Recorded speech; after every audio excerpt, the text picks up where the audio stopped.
GTM Podcast Porisat The Cannibal Episode 7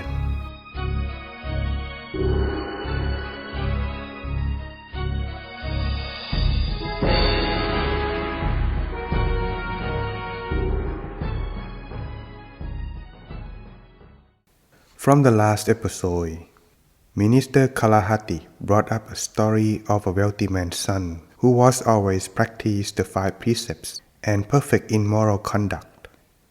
Unfortunately, he was surrounded by false friends or bad companions. They tricked him into drinking alcohol by telling it was lotus honey juice. The millionaire's son believed them, so he drank the juice unknowing what it was. When the first drop touched his tongue and went down his throat, he felt so satisfied and wanted more. Later, when he found out what it was, he couldn't stop, because all his friends drank and cheered him on. He thought that it was okay, since it didn't harm anyone or did anything wrong to others.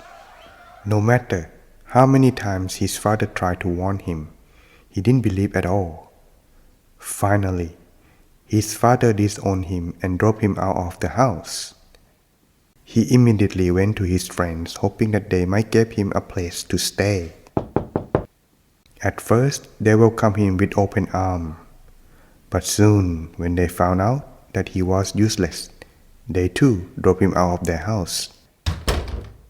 Since then, he became a wandering homeless. When he had money, he would quickly buy himself a drink.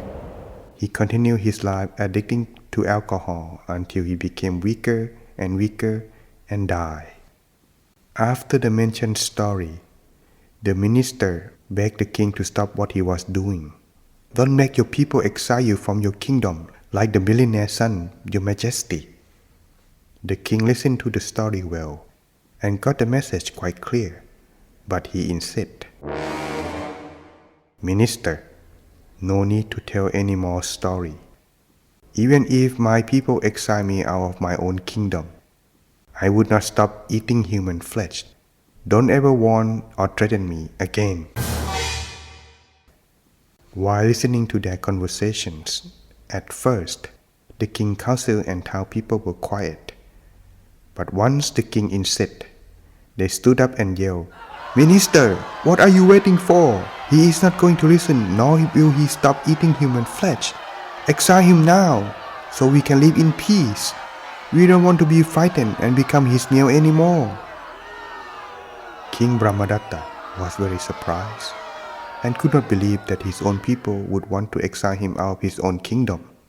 The situation became tense, which made Minister Kalahati feel very sorry for the king that he could not stop him from such behavior, but he must make a decision. So he ordered the royal servants to inform all the royal's family members, including the king's father and mother, the queen, the prince, and the princess, to come and bid him farewell. Then he said to the king, "Your Majesty, from now on, the kingdom of Benares will no longer accept you as its king. You can go anywhere as you please. You have a long journey ahead of you. If you need anything, please say so." With his pride and dignity, the king replied, "All I want are a sword, my loyal chef, and my seasoning ingredients." Minister Kalahati arranged as the king requested. They left the kingdom of Benares quietly on that day. They went far away from the city to live. The king hunted his prey one person each day and let his chef prepare the meal for him continuously, sometimes boiled, sometimes grilled according to what he liked, until they reached the deep forest to settle down.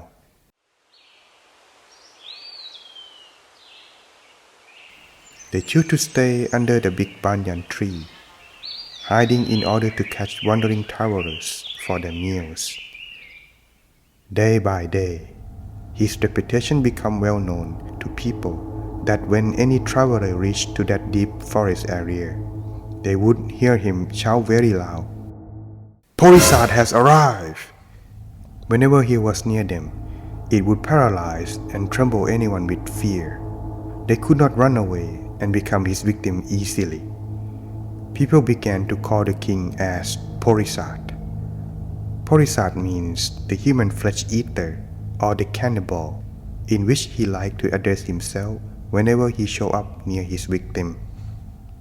One day, Porisat could not find his prey because no one dared enough to come near his path. When his preserved food ran out, he killed his chef without any second thought.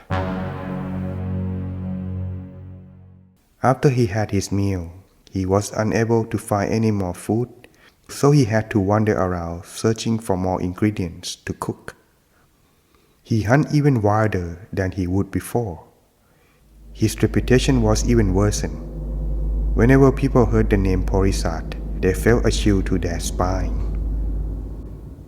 Later, there was a wealthy merchant who just finished his business in other city passed by. He must pass where Porisat was always hiding. Previously, he could pass safely because Porisat had enough food supplies, so he did not look for his prey. But this time, he was starving for many days. Though the merchant knew well that was dangerous, he had no choice but to take a chance.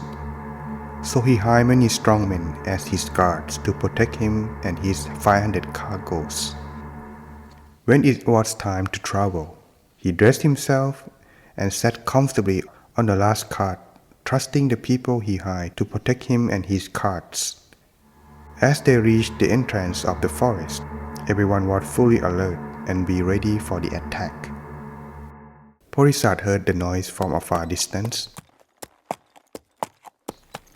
He climbed up to a tree to observe and then saw a caravan moving along in one line. So he tried to shoot someone who looked tasty, suitable for his meal, but found no one from the front. Until he saw a good-looking merchant neatly dressed compared to the others. He made a decision to choose the merchant for his meal. He jumped down from a tree and swayed his sword and yelled 3 times, "Porisat had arrived! Porisat had arrived! Porisat had arrived!" All of a sudden, the guards who were well prepared, when they heard the word Porisat, they became frightened as if they saw death standing in front of them.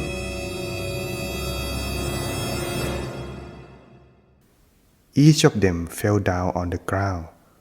No one dared to stand up and fight. Porisat ran to the merchant and catch him on his ankle. He dragged him down and put him on his shoulder, let the body lie on his back, and ran away easily without anyone ran after him. What would the guards do? Will they go after Porisat to help their master? What would Porisat do if they ran after him? How will the story go?